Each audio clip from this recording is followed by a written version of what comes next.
For me, the only option was freedom. No matter what I did, no matter what I was working towards, I had to be working towards freedom. There should be pandemonium. In the freest country in the world, we lead the least free lives.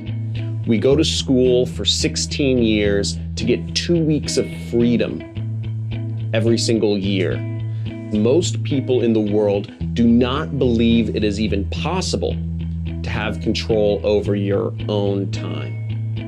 I wanted to let people know that that's not true and that you do have control over your time, but you have to start with that in mind first.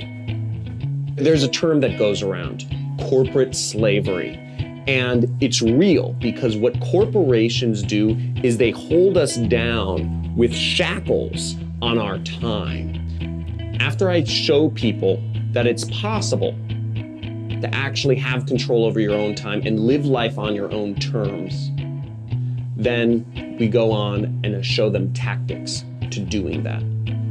Every day people are posting things online on Facebook, Google, YouTube, Instagram. I just show people how to make money doing that.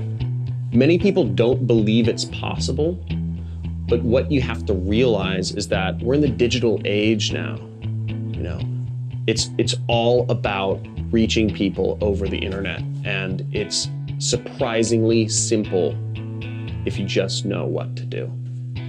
All of the major companies nowadays, whether it's Uber, whether it's Airbnb, whether it's Hotels.com, Expedia.com, none of them have any inventory, nor do they have a physical location. That's where the world's going. As long as you have an internet connection, you can create this sort of life for yourself. You can open up endless amounts of opportunity and creativity and freedom. And I'm gonna take you there.